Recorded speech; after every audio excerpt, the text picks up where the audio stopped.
नमस्कार। हम सब अपनी जिंदगी में ऐसे लोग तो चाहते ही हैं जिन पर हम भरोसा कर सकें, है ना? जो हमें समझें, हमारी परवाह करें। हाँ बिल्कुल। ये एक बहुत ही आम सी इच्छा है।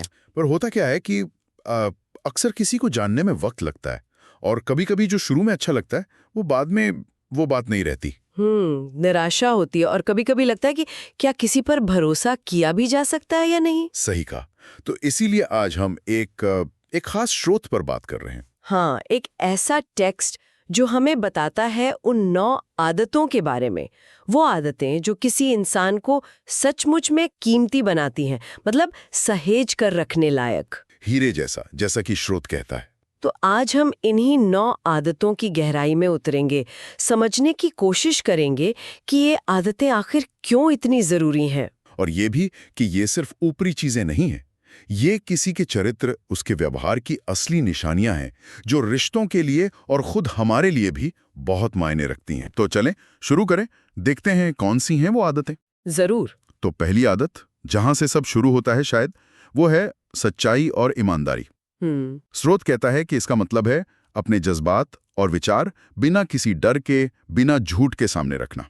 और ईमानदारी मतलब अपना काम, अपनी जिम्मेदारी पूरी निष्ठा से निभाना। बिल्कुल, ये एकदम बुनियाद है ना, क्योंकि भरोसे की शुरुआत यहीं से होती है। हाँ। और ईमानदारी सिर्फ सच बोलना नहीं है, मतलब वो तो है ही, पर उससे बढ़कर है अपने इरादों में, अपने कामों में सच्चा होना। अच्छा। जब कोई अपनी बातों और अपने एक्शन में ईमानदार होता है तो लोग खुद ब खुद उस पर यकीन करने लगते हैं। स्रोत भी यही कहता है कि इससे न सिर्फ दोस्तों, परिवार का, बल्कि समाज का भरोसा भी जीतते हैं। एक तरह की पारदर्शिता आती है। पारदर्शिता। पर एक सवाल है, क्या रोजमर्रा की जिंदगी में हमेशा 100% ईमानदार रहना मुमकिन है? कभी-कभी हालात ऐसे बन जाते हैं। ये मुश्किल सवाल है और शायद स्रोत सीधे सीधे इसका जवाब नहीं देता, लेकिन जिस तरह ईमानदारी और सत्यनिष्ठा पर जोर दिया गया है, उससे लगता है कि बात कोशिश करने की है। अच्छा, मतलब नीयत साफ हो। हाँ, नीयत साफ हो और आप जो कह रहे हैं उस पर टिके रहने का प्रयास करें। शायद कोई हमेशा परफेक्ट ना हो, पर जिसकी कोशिश सच्ची होती है वही भरोसे के लायक बनता है। ये सिर्फ सच बोलने से ज्यादा है, ये सच के साथ जीने की बात है। समझ गया। बहुत गहरा मतलब है इसका। अच्छा, तो ईमानदारी भरोसे की नींव है, और भरोसा अक्सर उस पर भी किया जाता है जो वक्त का पाबंद हो। हाँ, यहीं पर दूसरी आदत आ जाती है, समय की पाबंदी। हाँ। स्रोत कहता है ये दिखाता है कि इंसान अपने और दूसरों के वक्त की कितनी कदर करता है। और ये सिर्फ मीटिंग में टाइम पर पहुंचने की बात नहीं है ना? नहीं, उससे ज्यादा है। ये दिखाता है कि आप कितने जिम्मेदार हैं, कितने भरोसेमंद हैं। चाहे कोई छोटा वादा हो या बड़ा काम, समय पर होना ये बताता है कि आप उसे अहमियत देते हैं। स्रोत में एक कहावत भी है कि पैसा खोकर वापस आ सकता है, लेकिन समय नहीं। हाँ, बहुत सही कहावत है। ये अनुशासन भी दिखाता है कि इंसान कितना व्यवस्थित है अपनी लाइफ में। बात तो है, वक्त की कद्र मतलब दूसरों की कद्र। और दूसरों की कद्र करने का एक और तरीका है, उन्हें मुश्किल वक्त में समझना, उनका साथ देना। बिल्कुल सही।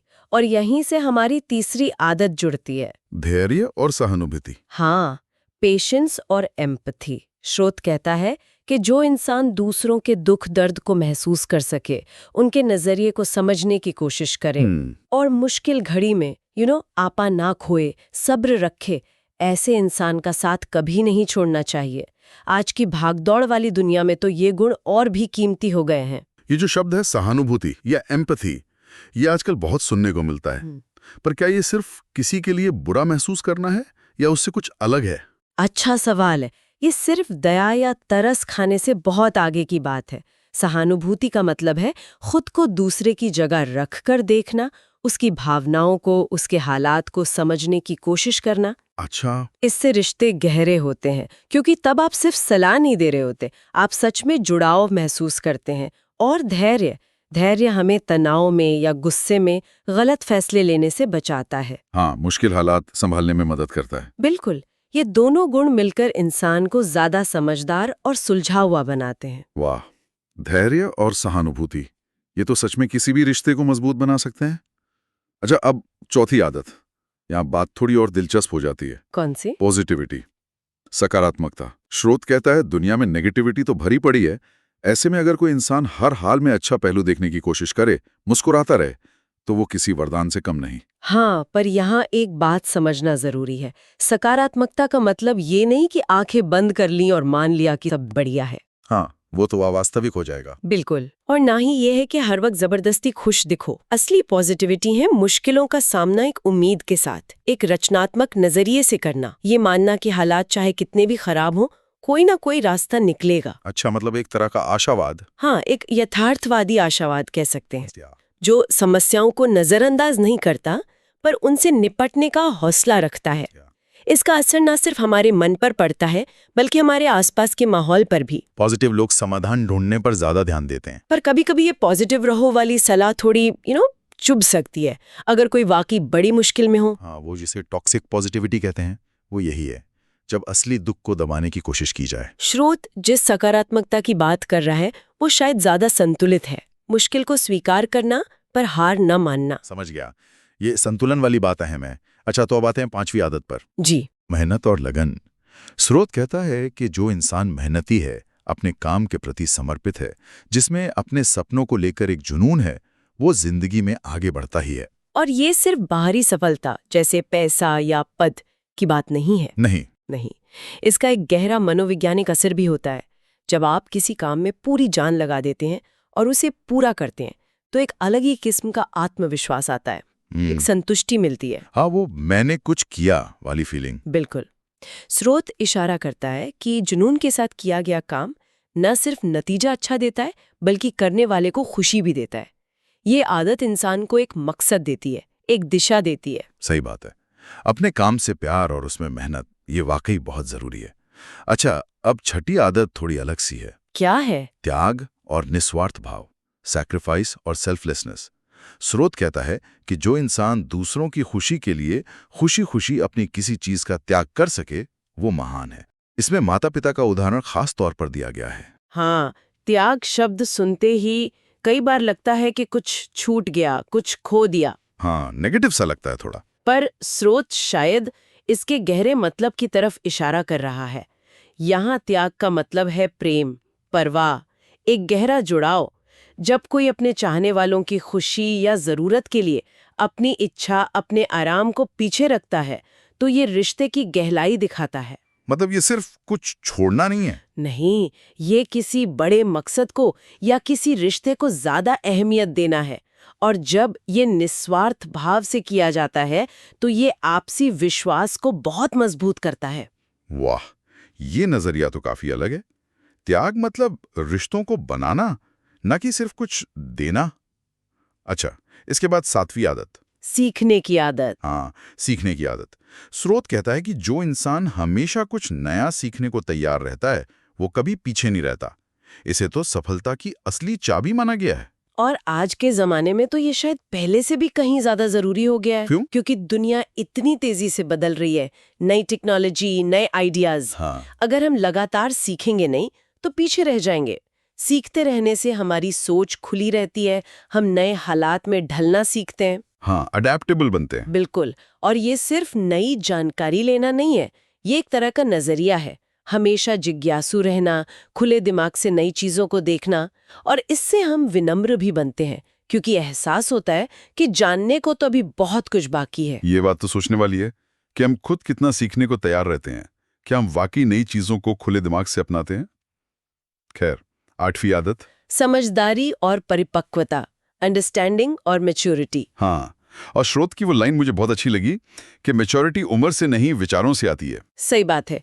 कई बार कम उम्र के लोग भी बहुत समझदार होते हैं और कई बार ज्यादा उम्र के लोग भी बचकानी हरकतें कर जाते हैं। तो ये परिपक्वता है क्या असल में? ये कोई एक गुण नहीं है, ये कई चीजों का मेल है। जैसे अपनी भावनाओं पर काबू रखना, अपनी जिम्मेदारियों को समझना और निभाना। और चीजों को सिर्फ आज के फायदे नुकसान से नहीं बल्कि लंबी सोच के साथ देखना। एक परिपक्व इंसान जल्दबाजी में फैसले नहीं लेता, वो हालात को ठीक से समझकर ही कोई कदम उठाता है। तो ये मुश्किलों को ठंडे दिमाग से संभालने की क्षमता है। हाँ, काफी हद तक ये गुण रिश्तों को संभालने में और जिंदगी के उतार चढ़ाव से निपटने में बहुत मददगार होता है। और शायद ये समझदारी, ये परिपक्वता 9वीं और आखिरी आदत से भी जुड़ी है। कौन सी? अपनी गलतियों को स्वीकार करना और उनसे सीखना। स्रोत कहता है कि जो इंसान अपनी गलती मान लेता है और उससे सबक लेकर आगे बढ़ता है, वही असल में तरक्की करता है, वही विकसित होता है। ये बहुत बहुत गहरी और जरूरी बात है, क्योंकि गलती मानना आसान नहीं होता। हाँ, ईगो आड़े आ जाता है कई बार। बिल्कुल, इसके लिए हिम्मत चाहिए, ईमानदारी चाहिए खुद के प्रति। लेकिन जब कोई अपनी गलती मान लेता है तो वो डिफेंसिव होने की बजाय सीखने की प्रक्रिया शुरू करता है। अच्छा। ये दिखाता है कि वो इंसान खुद को जानता है, उसमें विनम्रता है और वो खुद को बेहतर बनाना चाहता है। इससे न सिर्फ उसका अपना विकास होता है, बल्कि दूसरों का भरोसा भी उस पर बढ़ता है। क्योंकि उन्हें लगता है कि ये इंसान अपनी कमियों को छुपाएगा नहीं, उनसे सीखेगा। सही कहा। तो ये थी वो 9 आदतें। एक बार जल्दी से दोहरा लेते हैं। सच्चाई और ईमानदारी, समय की पाबंदी, धैर्य और सहानुभूति, सकारात्मकता, मेहनत और लगन, त्याग और निस्वार्थ भाव, सीखने की आदत, समझदारी और परिपक्वता, और आखिर में अपनी गलतियों को मानकर उनसे सीखना। उफ, काफी लंबी लिस्ट है ये तो। हाँ, लंबी तो है, और शायद ही कोई ऐसा इंसान मिले जिसमें ये सारी की सारी आदतें एकदम परफेक्ट हों। वही तो। इसीलिए श्रोत्र भी कहता है कि अगर किसी में इनमें से 5-6 भी मिल जाएं तो समझो वो इंसान बहुत कीमती है, एक हीरा है। तो ये बात हमें वापस वहीं ले आती है जहां से हमने शुरू किया था, कि ऐसे लोगों को पहचानना और उनकी कद्र करना जिंदगी में कितना जरूरी है। हाँ, और एक कदम आगे बढ़कर सोचे तो स्रोत में अच्छी संगत की बात भी है। मतलब ऐसे गुणों वाले लोगों के साथ रहना। अच्छा, उससे क्या होता है? उससे हमारे ऊपर भी पॉजिटिव असर पड़ता है। हम अनजाने में ही उनसे अच्छी बातें सीखते हैं, उनसे प्रेरित होते हैं। तो ये सिर्फ दूसरों में इन गुणों को ढूंढने की बात नहीं है, बल्कि खुद में लाने की भी है। हाँ, ये सोचने का भी मौका है कि हम खुद इन गुणों को अपने अंदर कैसे विकसित कर सकते हैं। वाह, ये तो पूरी चर्चा को एक नए लेवल पर ले गया। मतलब दूसरों को परखने के साथ साथ खुद को संवारने का रास्ता भी यहीं से खुलता है। निश्चित रूप से। स्रोत का जो आखिरी संदेश है वो भी कुछ ऐसा ही इशारा करता है।